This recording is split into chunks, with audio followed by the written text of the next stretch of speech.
اداس مت ہوا کرو۔ میسج پڑھ کر اس نے موبائل سے نگاہ ہٹا کر سامنے دیکھا تو میچ شروع ہونے سے پہلے لائن اپ ہوتی ٹیم میں کھڑا وہ اسے ہی دیکھ رہا تھا۔ آج کل کلاسز نہیں ہو رہی تھیں، اس لیے اسپورٹس میں لگے ہوئے تھے۔ آج عثمان نے اسے اپنے میچ دیکھنے کی دعوت دی تھی تو وہ چلی آئی، جہاں اور بھی کچھ لڑکیاں موجود تھیں۔ وہ آج بہت اداس تھی اور یہ بات اتنے لوگوں میں صرف اسے محسوس ہو رہی تھی۔ وہ کون تھا؟ محض 2 سال پہلے اس کی زندگی میں آنے والا ایک شخص، اور جو 2 لوگ ہمیشہ سے اس کی زندگی میں تھے وہ کبھی اس کے لیے کچھ کیوں محسوس نہیں کرتے تھے؟ اس کی نظریں عثمان پر جم سی گئیں۔ وہ 4 لوگوں میں کھڑا ہوتا یا 10 یا پھر 100 لوگوں میں سب سے اچھا لگتا، اور اسے یقین تھا کہ وہ کروڑوں میں بھی کھڑا ہوگا تو اتنا ہی اچھا لگے گا۔ ایک دفعہ اس نے یہی بات اس سے کہہ بھی دی تھی تو وہ ہنس دیا تھا۔ بات صرف تمہاری نظر کی ہے میرے چاند۔ جب سے اسے اس کے نام کا مطلب پتا چلا تھا وہ کبھی کبھار گنگناتے ہوئے انداز میں میرے چاند کہتا۔ میچ کے فرسٹ ہاف میں ان کی ٹیم کو برتری حاصل رہی تھی۔ وہ بھی اس کی بہتری پر خوش تھی، مگر اندر کی اداسی کم ہونے کو ہی نہ آتی۔ ان دنوں ممی اپنے شوہر کے پاس دبئی گئی ہوئی تھیں اور پاپا ماما حیدرآباد گئے تھے۔ ماما کے چھوٹے بھائی کی شادی تھی۔ یونیورسٹی میں ویک اینڈ کے ساتھ کچھ اور چھٹیاں مل کر 4 چھٹیاں آ گئی تھیں، اور اب اکثر لڑکیوں کو ان چھٹیوں کے ساتھ 3 دن کی اپنی چھٹیاں کر کے پورا ہفتہ ہاسٹل نہیں آنا تھا۔ خالی ہاسٹل میں یہ سوچ اسے پاگل کیے ڈالتی کہ اس کی اوقات کیا ہے۔ کبھی تو ماں باپ اسے ساتھ لے جانے کے لیے جانوروں کی طرح لڑتے ہیں، اور کبھی اپنی دنیاؤں میں مگن اسے فالتو جان کر ایک طرف ڈال جاتے ہیں۔ وقفے میں وہ اس کے قریب آ کر پویلین کی سیڑھیوں پر بیٹھا تو وہ اپنے خیالوں سے چونک کر اسے دیکھنے لگی۔ عثمان بھی گھر گیا ہوا تھا، مگر وہ چوتھے دن واپس آ گیا تھا اس کی خاطر۔ جب تم اداس ہوتی ہو تو پتہ ہے کیا لگتی ہو؟ وہ کچھ نہ بولی، بس اسے دیکھتی رہی۔ بلو مون، اس نے اس کی آنکھوں میں دیکھتے ہوئے کہا، اور گراؤنڈ کی طرف چلا گیا۔ ماہم، تم ابھی سوئی نہیں؟ رابعہ ریلنگ سے نیچے جھانکتی ہوئی پوچھ رہی تھی۔ وہ چونکی اور سامنے دیکھنے لگی۔ وہاں کوئی گراؤنڈ تھا، نہ کوئی میچ اور نہ ہی کوئی دجانے۔ 2 سال پہلے بھی عثمان یوں ہی ان کی زندگی سے غائب ہو گیا تھا۔ ان دونوں کی کہانی بھی یونیورسٹی کی فضاؤں میں جنم لینے والی دوسری پریم کہانیوں کی طرح وہیں کہیں دفن ہو کر رہ گئی۔ عثمان، غلطیاں بھی میری تھی، پھر سزا بھی تو مجھے ہی ملنی تھی نا۔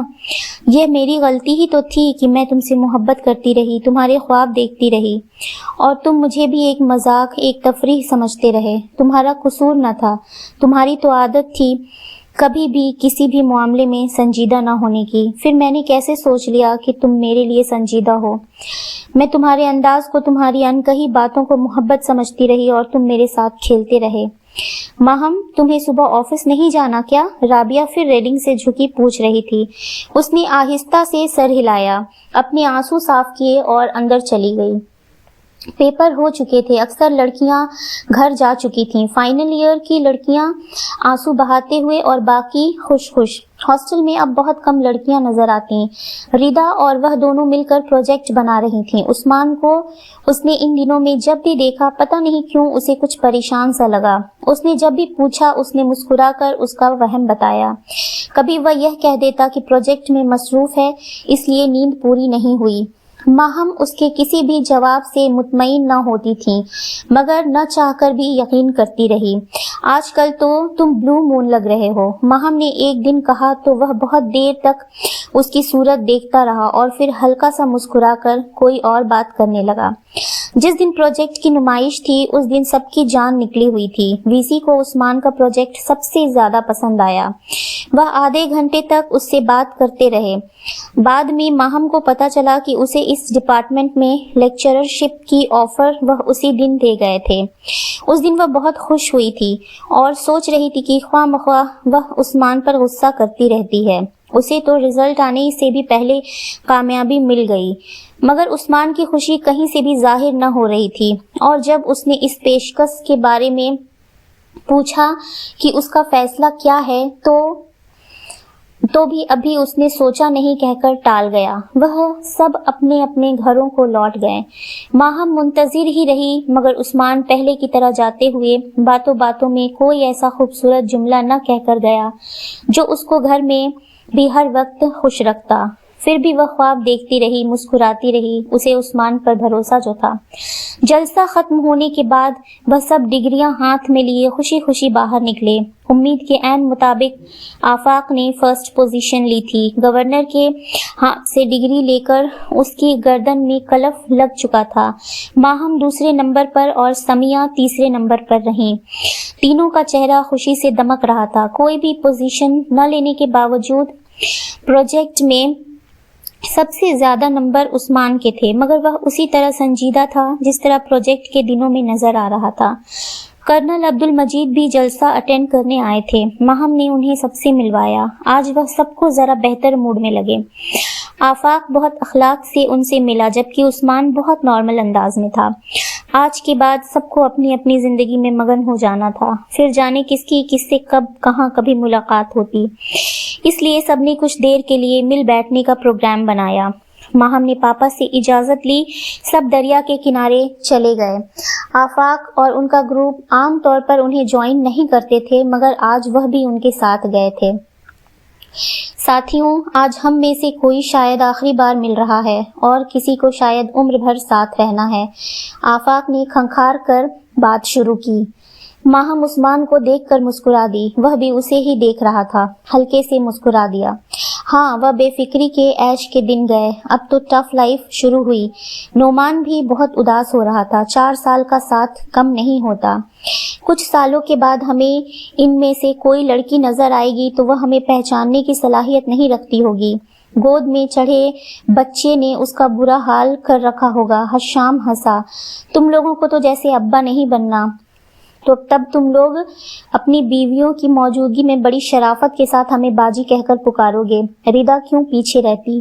سب نے ہنستے ہوئے کچھ اداس ہوتے ہوئے مستقبل کے نقشے کھینچے۔ بھائی، ہم کو تو پتہ نہیں اب عملی زندگی میں قدم رکھتے ہوئے کتنے دھکے کھانے ہیں، مگر عثمان کا مستقبل بہت شاندار ہے، یہ تو ابھی سے ظاہر ہے نا۔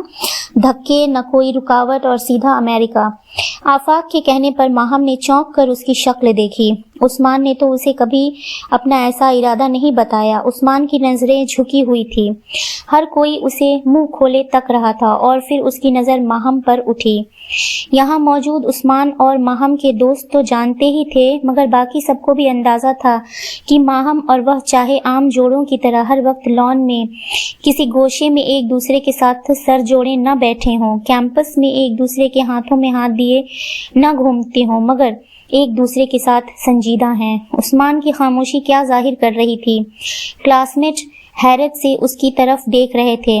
اس وقت ماہم کا دل شدت سے چاہا تھا کہ ابھی آفاق کہا لگائے اور کہے میں تو مذاق کر رہا تھا۔ حیران کیوں ہوتے ہو؟ کیا مذاق صرف عثمان کر سکتا ہے؟ اس وقت اس کی سب سے بڑی خواہش یہی تھی کہ عثمان اٹھے اور آفاق کا گریبان پکڑ کر کہے، تمہاری ہمت کیسے ہوئی ایسی گھٹیا مذاق کرنے کی؟ مگر کچھ بھی نہ ہوا۔